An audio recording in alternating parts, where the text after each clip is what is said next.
The NFL Combine is here, and this is where the fireworks start to kick off. Is Haason Reddick on Howie Roseman's list to get bid up down in Indy and hopefully get some more picks for the Philadelphia Eagles? All that and more on today's edition of the Locked On Eagles podcast. You are Locked On Eagles, your daily Philadelphia Eagles podcast. Part of the Locked On Podcast Network, your team every day.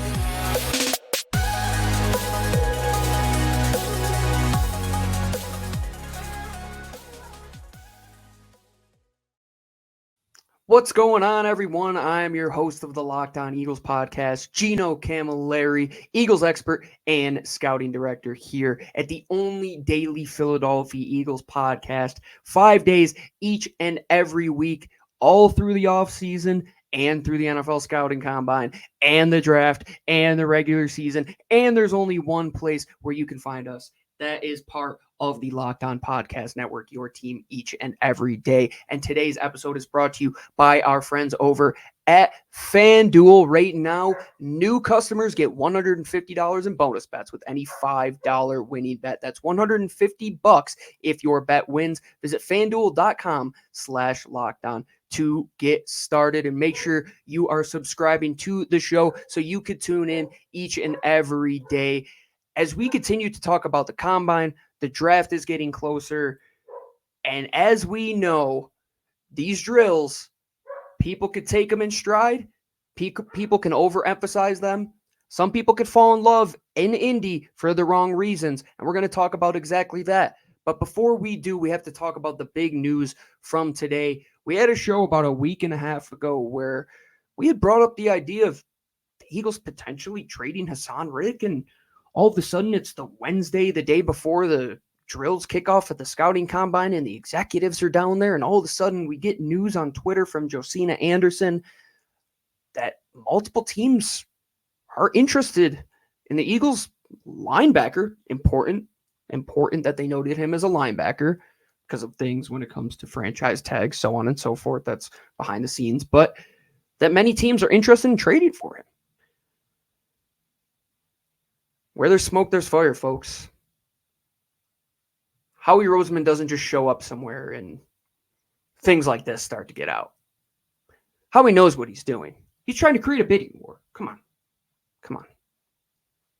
He wants to see if he can get higher than, I would say, a third-round compensatory selection in 2025 that he would most likely get if he can't extend him and he plays out the season, or a second plus, which I think is a legitimate cost for Haason Reddick. Now, if multiple teams are interested in him, one, because he's 30 years old, a little bit younger when it comes to the edge rusher market, he could do things for you in coverage. He's not just a hand in the dirt type of guy. He can play in multiple different defenses for you.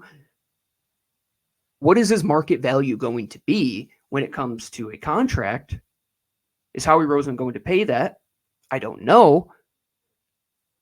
But what is his market value going to be when it comes to a trade? And would Howie Roseman be willing to pull the trigger? That I know for sure. If the price is right, Howie Roseman is going to take the deal. I just did a whole bunch of reality television in one sentence right there, and I didn't even mean to do that on purpose. That was completely bananas. But back to the story. If somebody offers a pick in, let's say, the 33 to 42 range, and a fourth round pick and a fifth round pick, or a third round pick next year, scratch this fourth and the fifth, Howie Roseman's trading Haason Reddick. And I know you're probably going to say that compensation's not good, but folks, the Khalil Mack deals are gone. Those are dead. Those are not happening. Teams are not trading multiple first-round picks for edge rushers anymore. Second-round picks, though, yeah, that can happen. Does it make sense? Frankly, it does. From a business point of view, are you going to pay this guy $22 to $25 million a year when you have Josh Sweat, who you also have to pay? I don't know if Howie's going to do it. Trust me, is this guy the biggest closer in sports since Mariano Rivera? Maybe. Look at his numbers. Look at when the sacks come in big time moments. You pay big time players to make plays in big time moments.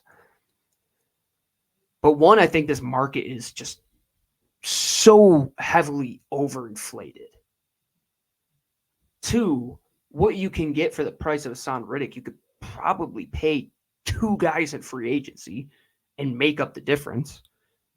And 3, if you get additional picks, can you get the replacement already and having 4 selections in the top 53? And you could make the argument that they take multiple guys on the defensive line for sure. There are many ways to look at this thing. And the first way is when Howie Roseman is around other executives, he wants to make moves. And after what he said yesterday, and after this report today, this thing might happen, folks. Hold on to your horses. And while you hold on to your horses, make sure you sit down tomorrow in front of your TV as we get ready for the 2024 NFL Scouting Combine. One step closer to the draft and one step closer to finding out who the Eagles will be taking in the 2024 NFL Draft. All that and more as we roll along here in the Locked On Eagles podcast. Today's edition of the Locked On Eagles podcast is brought to you by FanDuel. Get buckets with your first bet on FanDuel, America's #1 sports book, because right now, $150 bonus bets are waiting there for you with just a $5 money line bet for all new customers. All new customers, what you have to do is go to FanDuel.com/lockedon and put down a $5 bet. And when that bet wins, you're going to get $150 back in bonus bets to quite literally bet on anything you want over at FanDuel. It's basketball season. The NFL draft is coming up. Heck, I'm sure there's even some NFL combine props on there for you to bet on. So go to FanDuel.com/lockedon and shoot your shot today. FanDuel, the official sportsbook partner of Locked On Eagles, the Locked On Podcast Network, and the NBA. This show is sponsored by BetterHelp. Folks, how is your social battery right now? Do you feel drained? Are you wondering, how do I recharge? There are times when I get off of this show, just talk to Lou for a half hour, and I go and I don't talk to anybody for, heck, maybe a day at a time. You just feel worn out. And there are some people there to help you, and that is BetterHelp. And if you ever feel like you are getting spread thin, and you want to give therapy a try, go to BetterHelp today. It's entirely online, designed to be convenient, flexible, and suited for your schedule. Just fill out a brief questionnaire and get matched with a licensed therapist and switch therapist at any time for no additional charge. Find your social sweet spot with BetterHelp. Visit BetterHelp.com/lockedon to get 10% off your first month. That's BetterHelp, HELP.com/lockedon for your first month of BetterHelp today.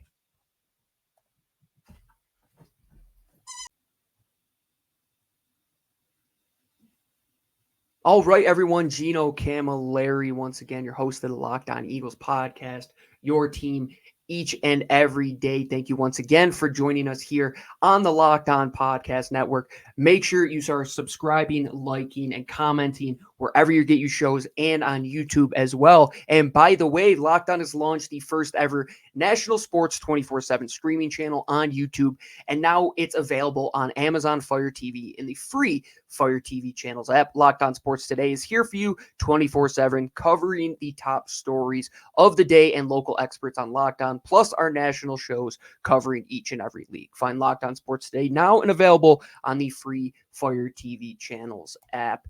And I'm sure all of the hosts over at Locked On NFL are going to be talking about the most exciting event of the year, the biggest and arguably the most overhyped event of the year, I would say, where we get to watch a bunch of guys who usually wear pads, usually are just decked head to toe in battle armor and look like gladiators, get stripped down into their underwear and look like that they should be modeling for an American Eagle or Abercrombie store back in the day.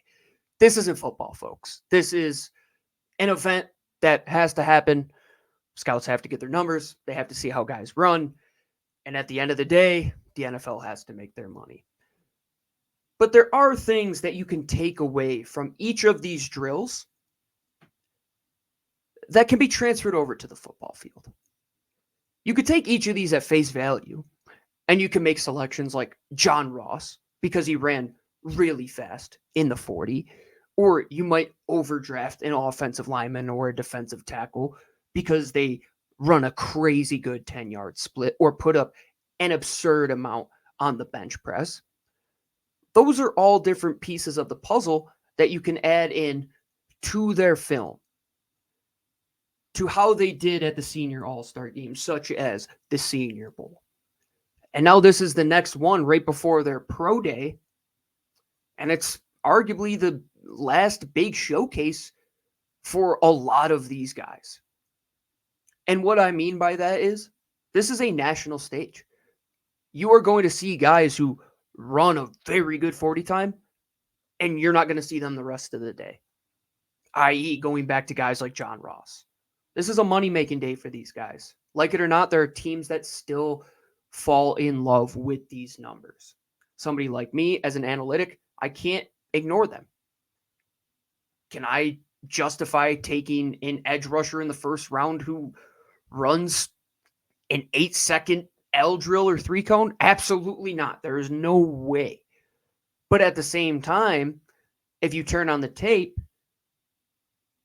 and at a position like wide receiver, let's say, DK Metcalf runs a terrible 3-cone time, but his tape says otherwise, throw the numbers out the window. You also have to look at the tape. This is just another piece of the puzzle that some people weigh more than others. Some people weigh not at all, which would be crazy. I can't see that truly happening, but some weigh it much less than others is what I'm trying to say. But let's get to what you can truly take away from each of these events. And let's start with the first one, obviously, the bread and butter of what is the NFL Scouting Combine, and that is the 40-yard dash. Does 40 yards truly matter for all the positions in the National Football League? No. The ones where all 40 yards kind of matter, you're talking about wide receivers, you're talking about corners, safeties, some running backs, tight ends, long speed, guys that are running 15 to 20, 30 yards downfield on multiple occasions. But the thing is, you're never truly running in a straight line, so you have to look at it in a vacuum.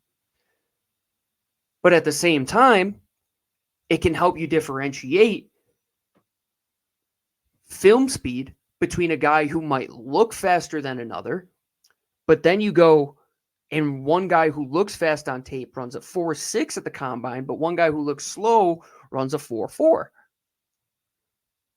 You can look at it and justify it and say, oh, one person prepares better. One person is just better when the pads come on.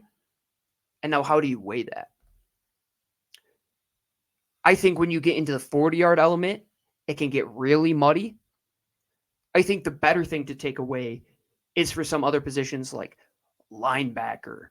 You talk about defensive linemen. You talk about offensive linemen where the 10 and 20-yard splits definitely matter, because there are times where a linebacker is running 10 to 20 yards from the far hash to the sideline. Not directly in a straight line, but you understand what I'm saying. And there's times when defensive linemen have to get upfield, and you want to see how fast they could fire off the ball and cover 10 yards, which is usually what you're going to have to cover from the line of scrimmage to get to a quarterback. So there are little intricacies within that you could take away. Because at the end of the day, what I value more than 40 time is GPS speed.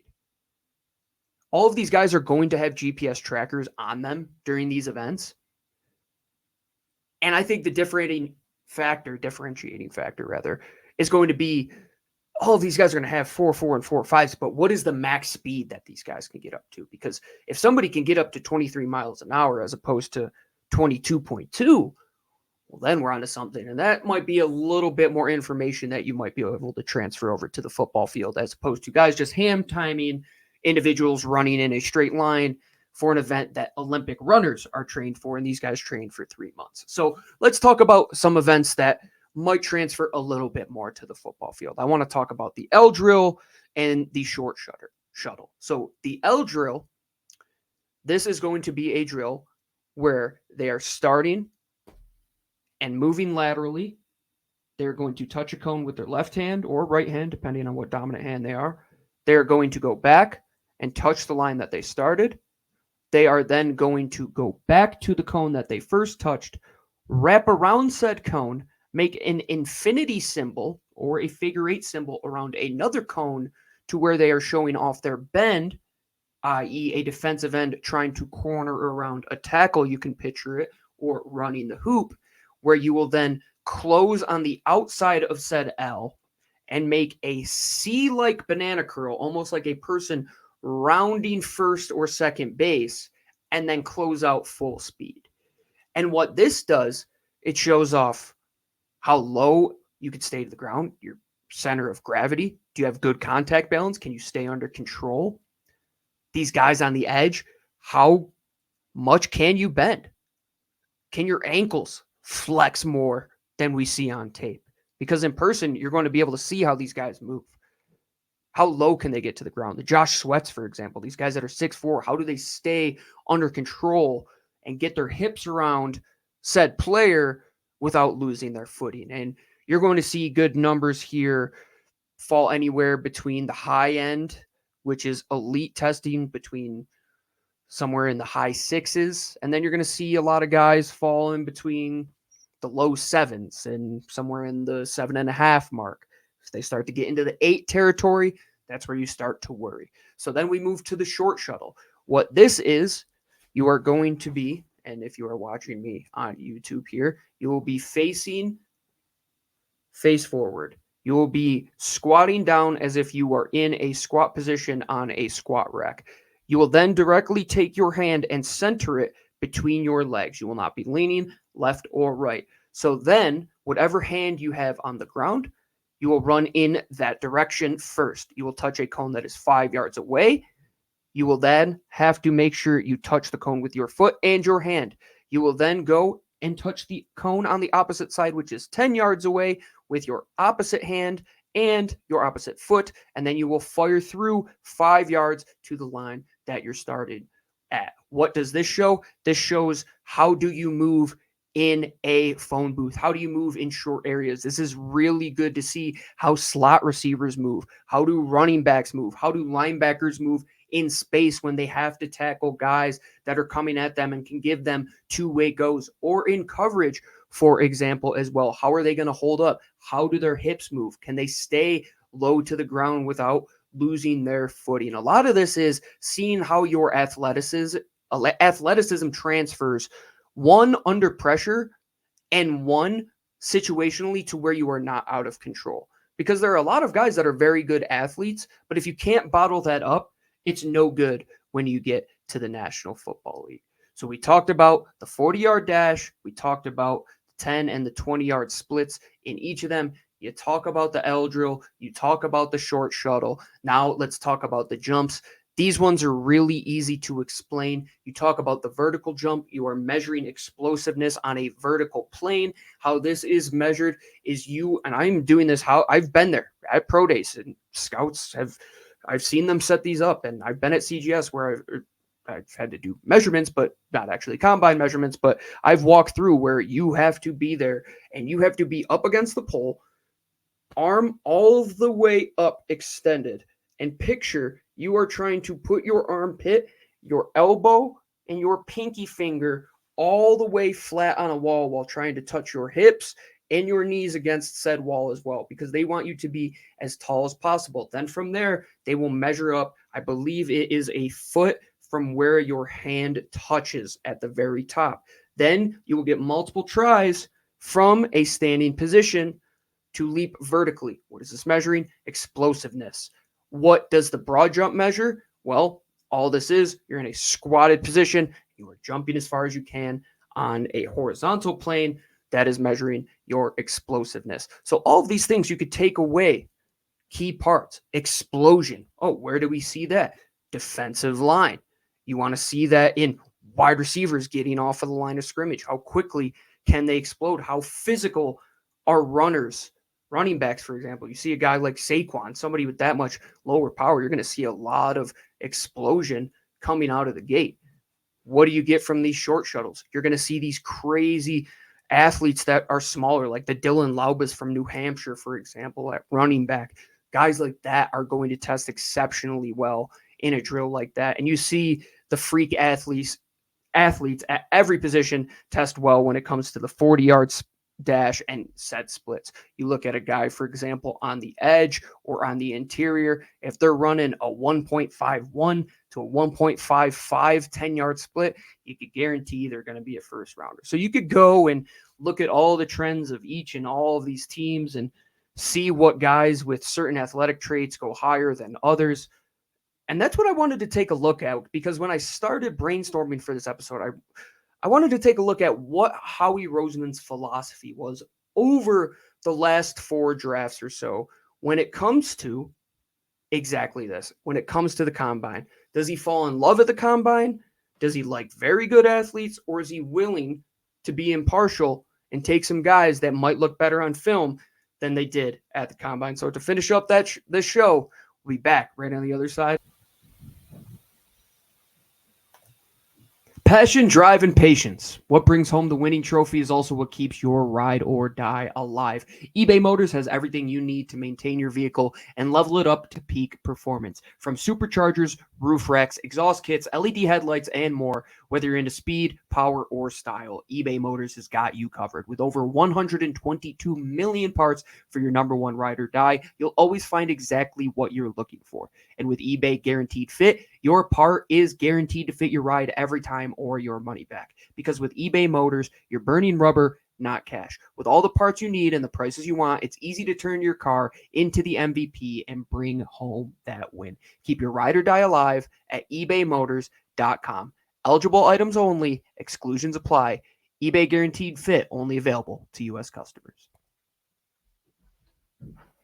All right, everyone. Gino Camilleri finishing up this edition of the Locked On Eagles podcast. As always, thank you for subscribing, liking, downloading. Make sure you're interacting with us each and every day on Twitter. We will be talking about the combine there and on Locked On Eagles for the rest of the week. But before we get into the guys actually running these drills, I want to take a trip down memory lane and specifically 4 years ago and start there at the infamous Jalen Reagor draft. And we'll start with, why did the selection happen? Well, there's this thing called the scouting combine, and there's this thing called relative athletic score. And Kent Lee Platty put this out on Twitter years ago. And basically what it is a breakdown of how players test against the rest of the field in all of this historical data when it comes to the draft, when it comes to 40 times, when it comes to shuttles, bench press, heck, arm length, so on and so forth. How do these guys measure up from the 0 to 100th percentile in all of these areas? And the Jalen Reagor draft was the first time that Howie Roseman truly went all in towards the elite, very good end of the athletic spectrum. Was the Reagor selection the right selection? Absolutely not.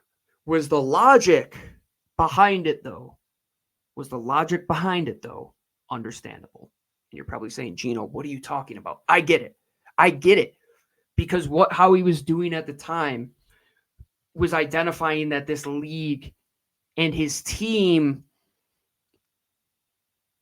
that was much older was not playing the same sport as the rest of the National Football League, that they were slow and everybody else was fast. Jalen Reagor was fast at TCU. He ran injured at the combine, if I'm not mistaken. But Howie Roseman looked at that, and he looked at his relative athletic score, and he graded out very well. He graded out in an elite percentile in most of the drills. The logic made sense. The execution was flawed. Because what did it then allow him to do? It then allowed Howie Roseman to, on a piece of paper, write 3 things that he would, moving forward, focus on for draft prospects. Number 1, can they run? That's where it all starts. And they have to be athletes. They have to be able to run. That's what the National Football League is. At the end of the day, it is guys running. It is guys trying to be faster than other guys. But is it just 40 times? No, it's not. It's the whole package. Because when the film backs up those athletic scores and you see freakish athletes who did freakish things in college test freakishly at the combine, well, then it all starts to blend together. And when you identify that good athletes can make up for a lack of, let's say, football IQ, for a lack of size, let's say, if you're just faster and more athletic and more physical than somebody else on the field, that'll make up for a lot of the things that prospects who aren't perfect, and every prospect isn't perfect, it can make up for some of the areas where they might be lacking. So now talking about this point and starting with Jalen Reagor, after that, Howie Roseman committed to this idea that we are going to draft good, very good, and elite athletes only. And I went today and I did a quick little study. And in the last 4 drafts, Howie Roseman has drafted players with an average relative athletic score of 8.4, which means that he drafts players in the 84th or higher percentile on average. So I'm going to get really nerdy for you right now, folks. There's a very basic concept in statistics called a standard deviation on a bell curve. You've probably heard of the bell curve, right? And when you look at a bell curve and you go along, when you start from 0, it'll add up to 84%, exactly 1 standard deviation away from average. So Howie Roseman is basically saying we are going to avoid this average bubble, and we are going to go 1 standard deviation away, avoiding the average completely and taking our risk on very good, or elite athletes. And can that make up for some faults in their game? 100%. 100%. Jordan Davis. Guy was never truly a pass rusher, and all of a sudden he runs a 4.6, and we're saying, yep, this guy can rush the passer. Howie Roseman fell in love with that idea. You see his 10-yard split, you fall in love with that idea. It makes a lot of sense. But at the end of the day, if you're going to die on any hill, drafting guys that are athletic, it's going to take you way farther than guys that cannot run, they cannot move their hips, they cannot flip and run in the open field. Think of guys like Leotis McKelvin, for example. Think of Jalen Mills. I mean, heck, he won a Super Bowl, but is Jalen Mills a great athlete? No. Was Alshon Jeffrey, when he was an Eagle, a fantastic athlete? No. Was that 2017 Eagles team full of athletes?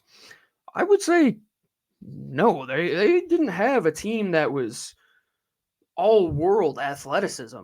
That 2022 team, you could for sure say that. I mean, you got guys like Darius Slay who can run you out the gym and can open and flip his hips in the blink of an eye. And A.J. Brown is just a freak of an athlete. And so is Devontae Smith. And, I mean, heck, they even add Jalen Carter to the equation. And that's why dying on that hill is so much smarter, in my opinion, than going with the elephants on parade and trying to do what the Eagles did in 2018.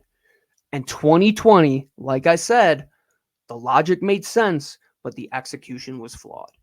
If Howie Roseman is going to die on any hill, it's going to be he is going to take good athletes. And power to him. Power to him. If that's the way he is going to go out and he's going to put all his chips in that table, power to him, because at least he identified a track at finding players, no pun intended, a track towards finding players that hopefully has a higher hit rate than drafts in the past. And hey, has drafting track athletes hurt this team? Let's look at Davian Taylor. It was a bad selection, but they saw how he ran. We know that they saw the game at Oregon where they saw him run 75 yards down the field with the wide receiver, and they fell in love with that. Sometimes athleticism isn't an end-all, be-all. But when there are times that guys like Tariq Woolen get drafted in the 5th round, but they ran a 4.3, and their arms are as long as a pterodactyl, and their hips are WD-40 ridden, they could just flip and run in the open field. Guys like that are going to succeed in professional sports no matter what the sport is. Now, the level of success, that is to be determined. But as I said, are you going to draft a short little 5'8" Italian kid like myself who moves like a sack of potatoes? No, you're going to take somebody who's tall and athletic, has arms as long as a tree, who has hips that move like the wheel on a bicycle, has the football IQ and intelligence to make himself look even faster, and you're going to match very good athleticism found on tape to the combine and pro day tape to put it all together.